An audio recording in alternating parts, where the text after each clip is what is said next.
Party సంస్థాగత నిర్మాణం రాబోయే స్థానిక సంస్థల ఎన్నికల్లో అనుసరించాల్సిన వ్యూహాలపై టీ కాంగ్రెస్ ఫోకస్ పెట్టింది.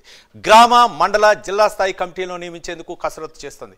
ఇప్పటికే ఉమ్మడి జిల్లాల వారీగా ఇన్ఛార్జీలు నియమించింది. అంతేకాకుండా ఉమ్మడి జిల్లాల నేతలతో ఇన్ఛార్జి నేతలు సమావేశం నిర్వహిస్తున్నారు. ఈ నెల 30వ తేదీలోపు కమిటీలను ప్రకటించాలని ఏఐసిసి, పిసిసి భావిస్తున్నట్లు తెలుస్తోంది. మరోవైపు నేడు మంత్రి పొన్నం ప్రభాకర్ అధ్యక్షతన గాంధీభవన్లో ఉమ్మడి మెదక్ జిల్లా నేతలతో సమావేశం నిర్వహించారు.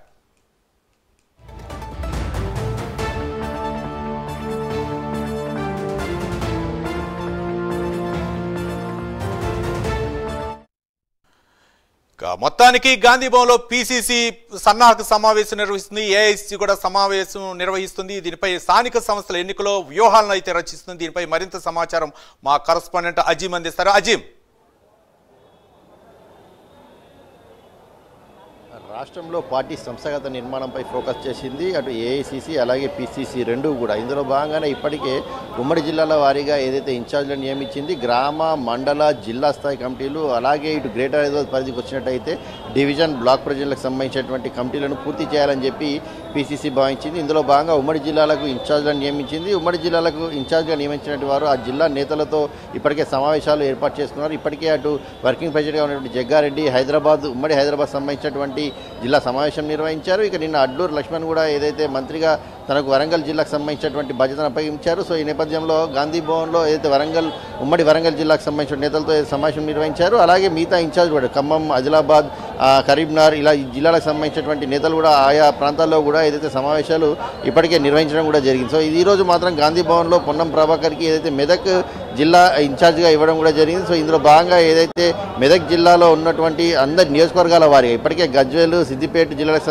నియోజకవర్గాలకు సంబంధించి అయితే సమావేశం నిర్వహించారు. మిగతా నియోజకవర్గాలకు సంబంధించినటువంటి సమావేశం కూడా నిర్వహిస్తున్నారు. సో అక్కడ పార్టీ కోసం ఎవరైతే పార్టీ కోసం గత 15-20 ఏళ్ల నుంచి పనిచేస్తున్నారు, పార్టీలోనే కొనసాగుతున్నారు, పార్టీ ఖచ్చితంగా వారిని న్యాయం చేయాల్సిన అవసరం ఉంది. ఇలాంటి వారిని ఐడెంటిఫై చేసి అటు మండల, గ్రామ, జిల్లా స్థాయి కమిటీలకు వారికి ఏదైతే కమిటీల పేర్లు సూచించాలని చెప్పి ఏసీసీ దిశానిర్దేశం చేసింది. సో ఈ నేపథ్యంలో ఒక్కొక్క కమిటీకి అంటే గ్రామానికి సంబంధించినటువంటి, మండలానికి సంబంధించినటువంటి, డీసీసీకి సంబంధించినటువంటి కమిటీలలో ఒక్కొక్కరు కమిటీ నుంచి ముగ్గురు పేర్లను సిఫార్సు చేస్తుంటుంది. సో ఈ సిఫార్సు చేసిన పేర్లలో ఏఐసిసి ఫైనల్గా ఒక పేరుని ప్రకటిస్తుంది. సో ఇటు స్థానిక సంస్థల ఎన్నికలు రానుంటున్న నేపథ్యంలో పార్టీ ఈ రకమైన నిర్ణయం తీసుకుంది. పార్టీ సంస్థాగతంగా బలోపేతంగా ఉంటే స్థానిక సంస్థల ఎన్నికల్లో మరింత బలంగా ముందుకు వెళ్ళొచ్చని చెప్పి కూడా అటు పిసిసి, ఏఐసిసి భావించింది. ఇందులో భాగంగా ఇన్ఛార్జ్ మీనాక్షి నటరాజన్ ఇప్పటికే జూమ్ సమావేశాలు నిర్వహించి కూడా సమావేశాలు ఎక్కడి వరకు అయ్యాయి అంటే ఈ నెల 15 లోపునే ఈ ఉమ్మడి జిల్లాల ఇన్ఛార్జ్ ఎవరైతే ఇచ్చారో వారందరూ కూడా ఆయా జిల్లాల నేతలతో సమావేశాలు నిర్వహించి అక్కడ రిపోర్ట్ని అక్కడ ఉన్నటువంటి పేర్లకు సంబంధించినటువంటి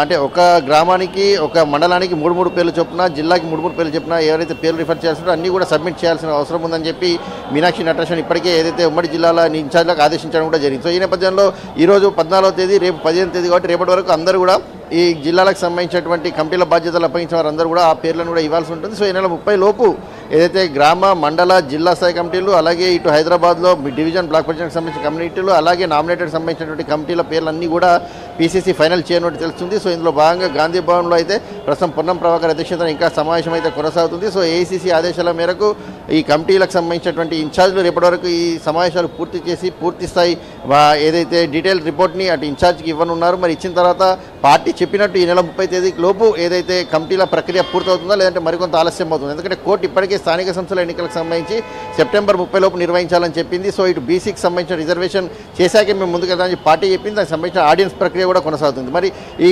ఎన్నికలు ఖచ్చితంగా తొందరలోనే వచ్చే అవకాశం ఉన్న నేపథ్యంలో మరి పార్టీ ఈ ప్రక్రియను పూర్తి చేస్తుందా లేదా అనేది అయితే చూడాల్సి ఉంటుంది. Ravi, right, thank you Ajay.